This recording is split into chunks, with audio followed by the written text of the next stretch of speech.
Ya Allah.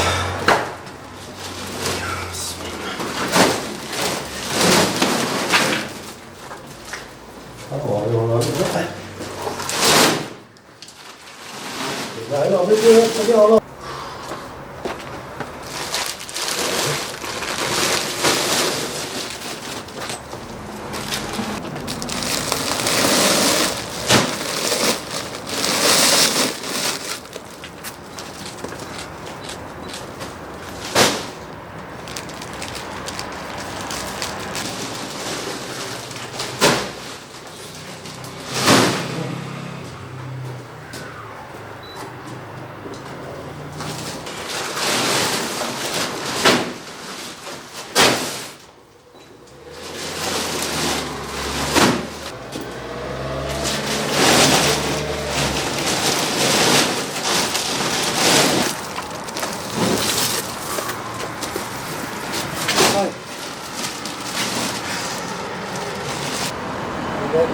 Sayıcı kameradan aldı.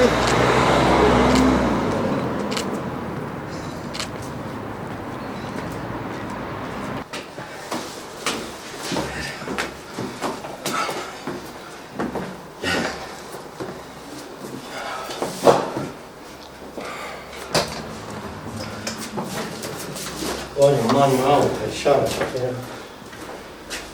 Bakalım. Mamak'tayız. Mamak'ta Özkan kardeşimizin evindeyiz. Kendileri daha önce başka bir evdeydi. Bu geçim sıkıntısından dolayı bu eve taşınmak zorunda kalmışlar. Yalnız bu evde yaşanılacak bir yer değil. Allah razı olsun gerçekten. Boş çekmiyoruz. Rabbim elimizi büyümesin. İlk telefonla yetiştiniz bana. Allah bin kere razı olsun. Yok demediniz. Çabaladınız. Çok teşekkür ederim. Rabbim daha çok artırsın sayınızı. Allah bin kere razı olsun. Şimdi topladık ama kadınlar bunlara yetti. Kira burası ne kadar? 3 gün yani. Allah'a emanet olun. Bismillahirrahmanirrahim. Ankara Umut Kervanı Derneği olarak bugün Mamak'ta bulunan Özkan kardeşimizin evine geldik. Bizi telefonla aramışlardı. Evlerini değiştirmişlerdi. Daha önce kaldıkları ev doğalgazlıydı ama şartlar el vermediği için bugün Mamak'ta Gecekondu mahallelerinde bir eve taşınmışlar. Gerçekten yaşanılacak bir ev değil. Ama şartlar bunu gerektirdiği için buraya gelmişler. Bizleri aradılar, işte yakacak konusunda yardımcı olmamızı istediler. Biz de temsilci kardeşimizle beraber geldik. Şartlarını yerinde gördük. Sonra hayırseverlere haber verdik. Sağ olsun hayırsever kardeşlerimiz yardımlarını esirgemediler. Gittik, kömür aldık, odun aldık. Soba ihtiyaçları var, onu da inşallah karşılayacağız.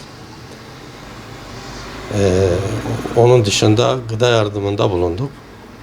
Tabii böyle bu durumda olan ailelerimiz Ankara'da var, yani epey var. Bu insanlara daha fazla yardımcı olabilmemiz için de hayırsever kardeşlerimizin bize daha fazla yardım etmeleri lazım. Rabbim hayırseverlerimizden razı olsun. Bu konuda da inşallah bundan sonra daha fazla bize yardımcı olurlar. Biz de daha fazla muhtaç ve mağdur aileye ulaşırız. Allah razı olsun.